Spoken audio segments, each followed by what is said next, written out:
Oubliés ou négligés, certains films sont passés à l'as, même si c'est pas des chefs-d'œuvre. À notre avis, c'est quand même très dommage d'être passé à côté, donc on va vous en parler.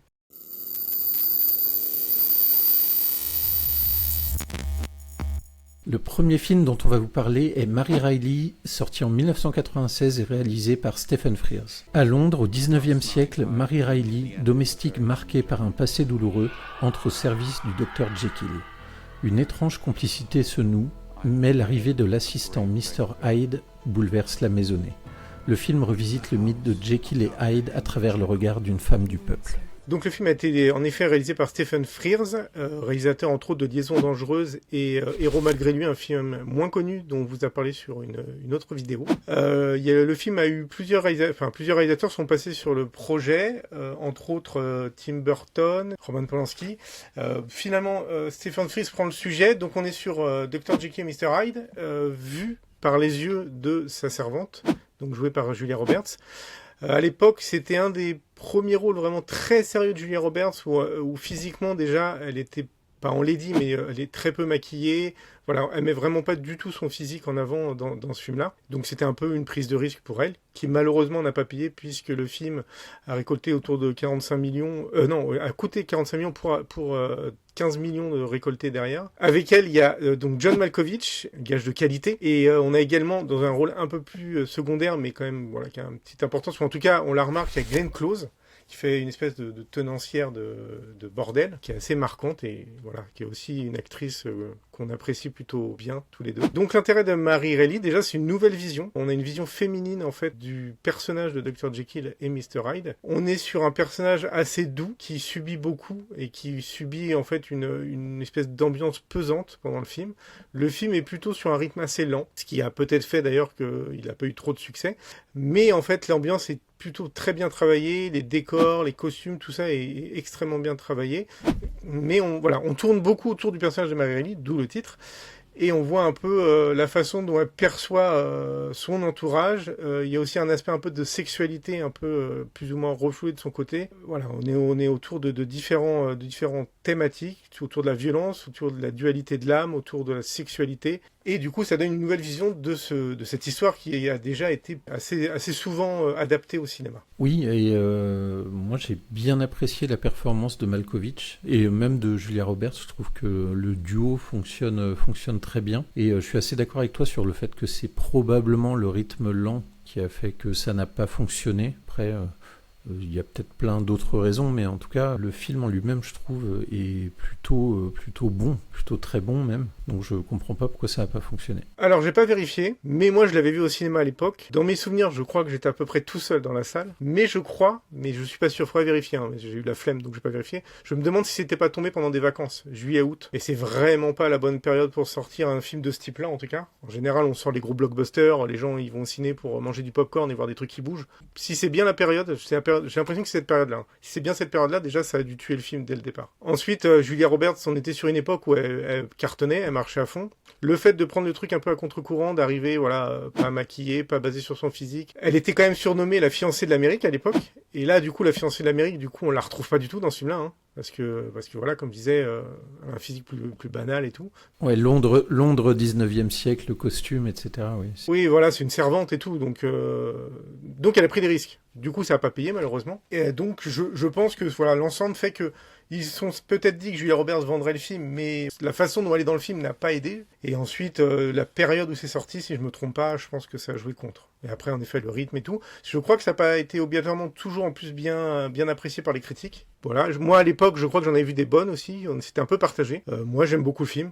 Je le trouve bien. Je comprends pas qu'il soit aussi peu aimé, ou en tout cas, mais c'est même pas qu'il est pas aimé, c'est que je pense que très peu de personnes le connaissent en fait. Et donc c'est intéressant à voir. Ce que je vois, c'est qu'il y a trois fins différentes qui ont été tournées et qu'ils ont gardé la version la plus sombre, ce que je trouve qui est une bonne chose. Et globalement, on retrouve un casting qu'il y avait dans Les Liaisons dangereuses. Oui. Glenn Close, Malkovich et puis Frears. On est dans le même esprit. Mais pour moi, c'était un bon...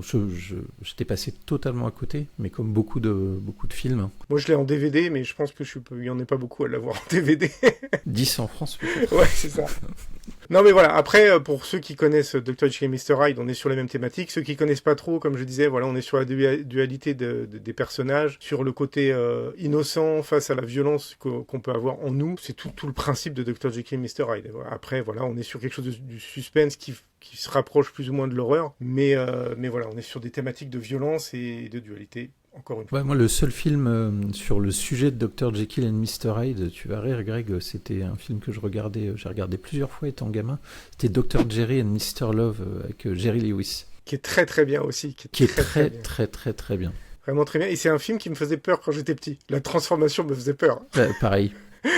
Mais c'est très bien. Bon, voilà, c'est un autre film du coup, mais Dr. Jerry. Alors, ça a peut-être un peu vieilli sur des trucs, je sais pas. Mais c'était une version qui était assez drôle aussi.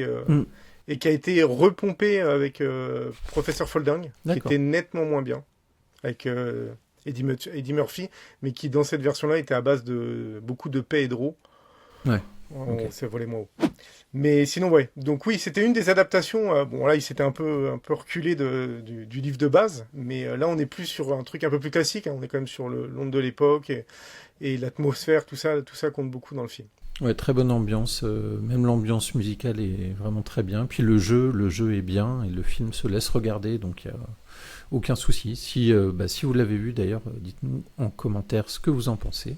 Puis si vous ne l'avez pas vu, jetez-y un coup d'œil si vous le retrouvez, s'il est dispo quelque part. De toute façon, déjà, on a Stephen Frears qui n'est pas un débutant, et ensuite John Malkovich, Julia Roberts, Glenn Close. Déjà, on vend un truc qui est quand même pas trop mal. Après, voilà, et puis basé sur un classique de la littérature britannique. Donc, ça se tente. Film suivant. Le prochain film est Des Nouvelles du Bon Dieu, film de Didier Le Pêcheur, sorti en 1996. Nord et Évangile, frères et sœurs, se demandent s'ils ne sont pas les personnages d'un roman, surtout après le suicide de leur auteur fétiche. Ils partent à la recherche de Dieu pour lui demander de réécrire leur histoire. Sur leur route, ils croisent une galerie de personnages fantasques et s'engagent dans une quête existentielle et absurde. On est dans un cas un peu particulier avec ce film, car le réalisateur Didier Le Pêcheur est également l'auteur du livre, qui est sorti un an auparavant, en 1995. Donc on retrouve au casting Marie Trintignant, Maria de Medeiros, Michel Villermoz et Christian Charmetan. On se trouve dans un sorte de road movie un peu surréaliste, comme le pitch, comme Greg disait dans le pitch, qui m'a fait penser à un film dont on a déjà parlé, qui est le film Le Jour de la Bête, donc un film espagnol, où tout au long du film, les protagonistes cherchent à parler au diable, alors que là, pendant tout le film, donc les protagonistes cherchent à parler à Dieu. Donc on est sur un film qui est vraiment très spécial, qui est une comédie, mais qui est parfois un peu grinçant. Ouais, on est plutôt sur de l'humour noir. Je pousserais même encore plus loin. Il y a peut-être presque, alors pas du tout dans le même style de film, hein, mais il y a presque un côté Matrix dans le sens où il y a ce système de matrice. Est-ce qu'ils sont dans une matrice, tu vois, le même système? Est-ce que tout ce qui les entoure est vrai ou est-ce que c'est quelque chose d'écrit? Là, pour eux, c'est quelque chose d'écrit. Dans Matrix, c'est autre chose, mais on est un peu dans ce principe-là, à savoir est-ce qu'on va réussir à sortir de tout ce monde autour de nous qui finalement est assez faux. Et donc rencontrer l'auteur ou Dieu, qui peut être les deux. Et d'ailleurs, c'est aussi un des thèmes, c'est la rencontre avec l'artiste. C'est un des nombreux thèmes du film, la rencontre avec l'artiste, savoir si l'artiste va être comme on l'imagine, va être décevant. Donc est-ce que Dieu est comme on l'imagine? Est-ce que Dieu va être aussi bien qu'on l'imagine, moins bien qu'on l'imagine? Donc ça, c'est une des thématiques qu'il y a dans le film. Ensuite, tu disais que c'est une sorte de road trip, ouais, c'est un road trip un peu métaphysique, on va dire, qui a un côté léger, mais humour noir. Donc faut aimer aussi l'humour noir. Et je trouve, moi, que le film tient beaucoup sur son casting. Je trouve que les acteurs sont vraiment excellents. En tête, pour ceux qui l'ont pas vu, Marie Trintignant, parce que malheureusement, surtout sur la jeune génération, vous la connaissez juste par sa mort, puisqu'elle a été lâchement assassinée par Bertrand Cantat. Et ce serait bien du coup de voir un peu des choses qu'elle a fait. Et ça, c'est plutôt c'est pas un de ces films qu'on met le plus en avant, mais je trouve qu'elle est excellente dedans. Elle est vraiment très très bien. Et c'est une bonne occasion du coup de voir au moins un film avec elle. Globalement, le casting est très... Effectivement, tu as raison, ça tient vraiment sur le casting et aussi sur le côté noir, un peu cynique et parfois violent des différentes étapes par lesquelles il pense pouvoir accéder à Dieu, à l'auteur, ou peu importe comment on l'appelle. Donc il y a vraiment des passages qui sont croustillants, on va dire, et parfois un peu violents. Et ce qui est drôle en fait avec Nord et Évangile, c'est que à partir du moment où dans leur tête tout ce qui les entoure n'a pas d'importance, puisque ce n'est qu'un roman, c'est que de l'écriture, c'est des personnages, c'est des PNJ en fait autour. Du coup, c'est assez drôle de voir qu'ils se mettent aucune limite. En fait, ils n'ont pas de problème avec ce qui peut arriver aux gens qui les entourent, ils n'ont pas de problème avec ce qu'ils peuvent faire, ils n'ont pas de problème avec leur propre mort. Ils s'en fichent. En fait, tout ça pour eux, ça n'existe pas. On est presque, je trouve, sur des religieux extrémistes qui diraient de toute façon, c'est qu'un passage. Ce qui compte, c'est après. Donc là, le passage, du coup, là, ils s'en foutent. Et donc, ce truc-là, je trouve, est assez drôle, puisque ça les pousse à faire tout et n'importe quoi, pousser les gens à faire n'importe quoi aussi, et les gens qui rentrent dans leur état d'esprit en viennent aussi à faire des trucs qu'ils n'auraient jamais fait. Peut-être aussi parce que, des fois, il y a peut-être des fantasmes cachés, des choses comme ça, et ça leur donne une excuse, du coup, de dépasser un peu les limites. Mais du coup, on est sur un groupe surtout un quatuor, on va dire, au départ. Plus ou moins innocemment, selon les personnages, va assez loin dans les actes et même dans les paroles. Après, en sortant du casting, on retrouve quelques guests qui sont plus ou moins connus, plus ou moins bons. On va commencer par la pire. Donc, il y a Danny Briand. Ouais. Voilà, qui est pas très bon d'ailleurs. Hein. Il n'a pas fait beaucoup de films et je pense que c'était une bonne idée de pas faire trop de films. Il y a Mathieu Kassovitz. Et Mathieu Kassovitz. Et le dernier... Enfin, le plus important, on va dire. Le plus important, le dernier, c'est Jean-Yann. Voilà. Du coup, pour les plus jeunes qui ne connaissent peut-être pas Jean-Yann, vous verrez Jean-Yann et je vous conseille de regarder certains films avec Jean-Yann parce que c'était un acteur très important dans le cinéma français dans les années 70-80. C'était une grande gueule du cinéma français, on va dire. Exactement.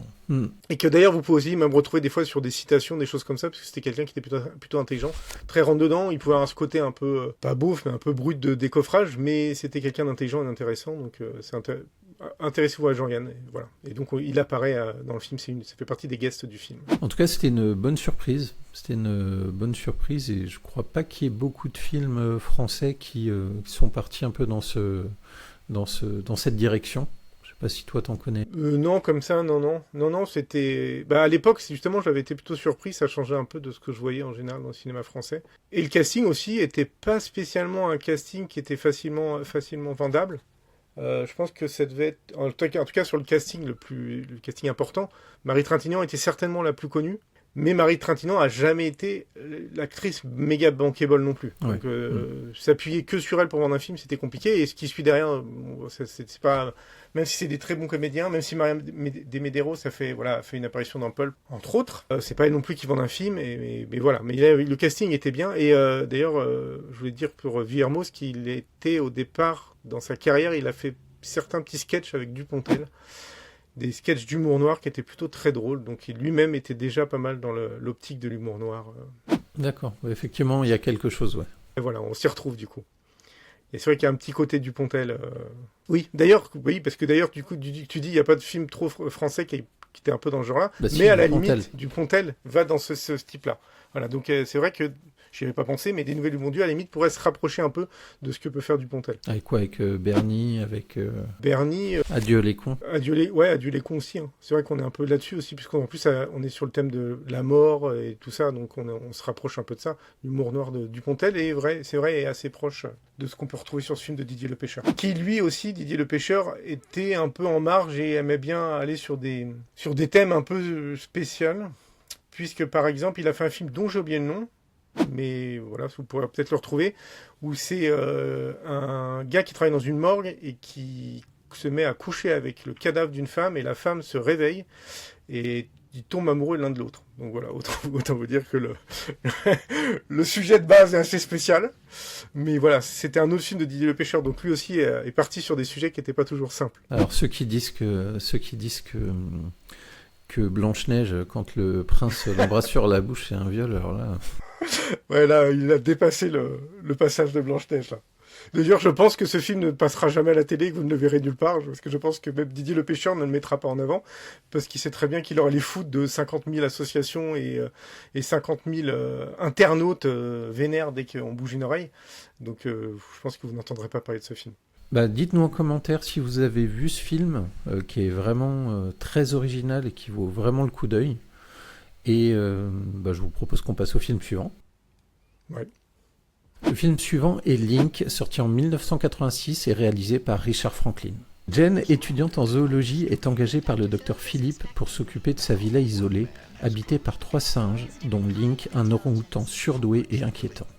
Après la disparition du professeur, Jen se retrouve seule face à Link, de plus en plus menaçant. Alors, ce film-là est réalisé donc par Richard Franklin, réalisateur australien, qui, dans sa carrière, a pas fait énormément de choses marquantes. Donc je ne vais pas vous citer de film. Moi, ce film-là, je l'ai vu quand j'étais assez jeune et ça m'avait marqué. Déjà, ça m'a marqué parce que il y avait une ambiance, il y a une ambiance dans le film qui m'est un peu restée en tête. Et ensuite, parce que le singe qui joue Link, qui est un orang-outan, est assez hallucinant. Parce que là, pas de CGI, vous pouvez oublier les effets spéciaux, tout est fait avec des vrais animaux.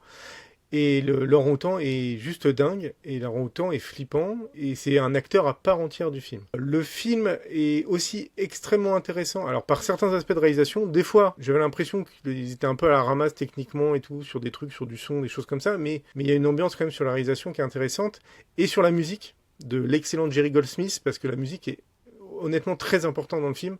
Il y a vraiment des scènes où on sent que vous changez la musique et c'est plus du tout le même film, elle est quand même assez présente.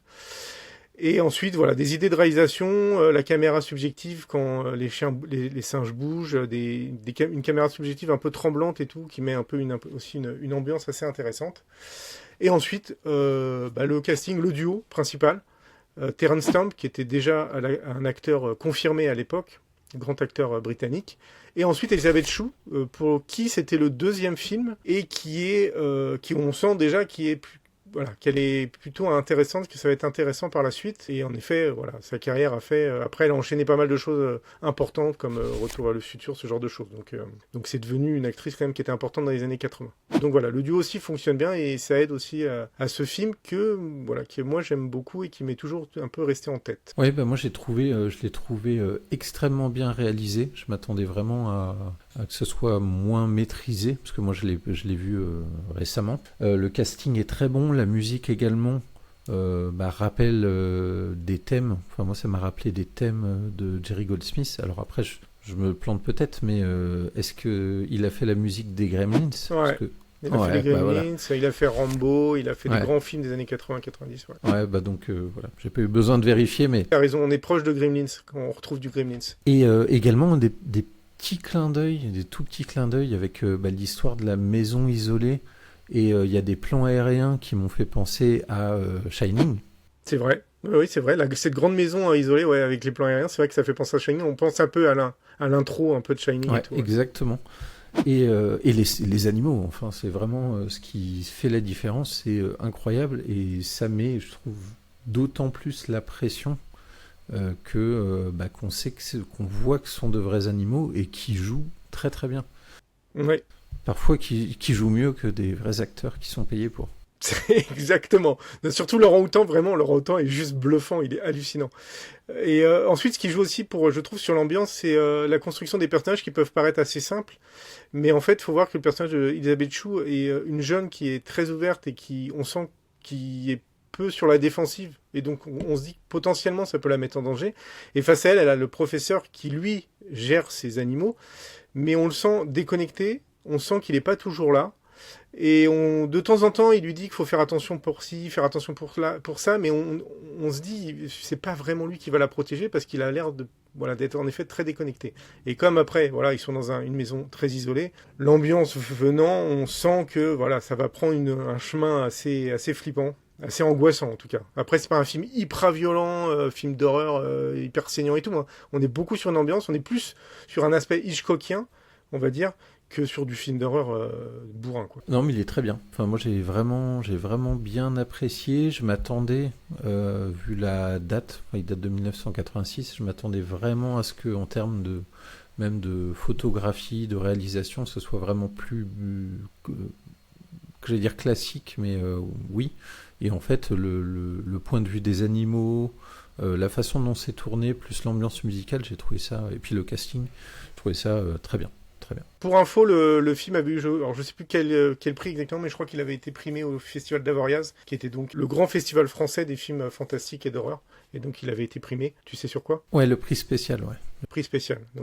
Donc il avait déjà quand même été bien remarqué au festival. C'est pas pour autant qu'il ait marché au ciné. J'ai plus les chiffres, mais je crois qu'il a pas trop marché. Toujours pareil, certainement parce que déjà Terence Stamp et Elizabeth Shue, Elizabeth Shue était pas connue. Terence Stamp, c'était un acteur qui n'était pas obligatoirement bankable, même si c'était un acteur classique qui était quand même, voilà, qui avait sa réputation, mais donc c'était pas vendable comme ça. Et ensuite, c'est assez spécial, les films d'horreur avec animaux, ça peut ne pas plaire à tout le monde, ce qui est une erreur. Mais les Australiens aiment bien ça, puisque dans la même période, on a eu Russell Mulcahy qui avait fait Razorback, un film avec un sanglier. Peut-être qu'un jour on en parlera, je sais pas. Donc c'était aussi un film australien, avec une grosse ambiance aussi. Donc les Australiens, apparemment, à l'époque, aimaient bien les films avec des animaux. Et c'est plutôt pas mal, en tout cas. Là, comme je le redis encore une fois, mais l'orang-outan est assez bluffant. Et sachant que c'est un film, c'était la grande époque des vidéoclubs, et moi je l'avais vu à l'époque dans les rayons de mon vidéoclub, donc je pense qu'il a dû tourner quand même pas mal dans les vidéoclubs. Et pour en revenir aux singes, il n'y a pas eu énormément de films, enfin moi que j'ai vu avec des singes, et j'en ai deux en tête. J'ai Greystoke avec Christophe Lambert que j'avais bien aimé, et un film qui s'appelait Gorille dans la brume, je crois. Oui, Gorille dans la brume avec Sigourney Weaver. Ouais. Avec Sigourney Weaver. Il y a eu aussi un incident de parcours qui du coup en effet est plus proche de Link, et en fait qui était l'histoire d'un homme qui se retrouve handicapé, qui est dans un fauteuil et qui prend un petit capucin pour l'aider en fait dans sa vie, mettre le café, préparer tout ça, et le capucin s'avère être beaucoup plus dangereux et lui est coincé dans sa chaise roulante, donc il ne peut que subir le singe. Et du coup là on se rapprochait plus de Link, et Incident de parcours, c'est un film de 88, donc on n'est pas loin. Voilà. Donc voilà, film avec singe, il y avait ça. Et sinon, et je reviens sur l'Australie, du coup, George Miller dans Babe 2 avait mis un orang-outan qui est comme dans Link, habillé avec un costard et tout, et c'est un valet dans un petit hôtel pour animaux. Ouais, et rappelle qui est George Miller. George Miller, qui est le réalisateur de Mad Max. Ouais, et donc des derniers aussi. Et des derniers, oui, bien sûr. Et d'ailleurs, dans Babe 2, vous avez des références à Mad Max. Je vous conseille Babe 1 qui est excellent et Babe 2 qui est sympa, où il y a des petites refs et tout. Et en effet, dans Babe 2, il y a un personnage de valet orang-outan qui, quand j'ai vu Babe 2, m'a directement rappelé Link. En fait, on est vraiment sur le même truc. Donc, on vous invite à essayer de vous procurer Link, parce que je suis pas sûr qu'il soit sur des chaînes, donc il faut peut-être le trouver vos moyens ou l'acheter. Moi, j'ai une version Blu-ray, donc il avait été ressorti de toute façon sur une qualité qui est plutôt bonne. Et voilà. Et puis ça change un peu, ça évite, comme je vous disais, il n'y a pas de CGI, on est vraiment avec les animaux. Il y a peu d'acteurs, on est sur un film d'ambiance. Le film n'est pas très long, il doit faire 1h40, 1h45. Donc c'est à voir. Honnêtement, c'est très sympa et ça change un peu de ce qu'on peut voir actuellement. Ok, merci pour ces infos, Greg. Dites-nous en commentaire ce que vous pensez du film, si vous l'avez vu. Et puis, proposez-nous des films que vous estimez oubliés ou négligés. Nous, on en a encore un petit paquet à vous proposer, mais on est ouvert aux suggestions. Donc, n'hésitez pas en commentaire. Et profitez-en pour liker la vidéo et puis également vous abonner, parce que c'est bon pour notre référencement et ça nous fait bien plaisir. Ouais, parce qu'on est comme beaucoup de youtubeurs, on voit les chiffres, on voit que beaucoup de gens viennent mais ne s'abonnent pas. On attend de voir un peu les abonnements monter, parce que du coup ça nous pousse aussi à continuer et à faire d'autres vidéos. Sur ces belles paroles pleines de sagesse, Greg, je te salue et je te dis à bientôt pour une prochaine vidéo. Salut! Salut. Abonne-toi à la chaîne pour ne pas manquer les prochaines vidéos.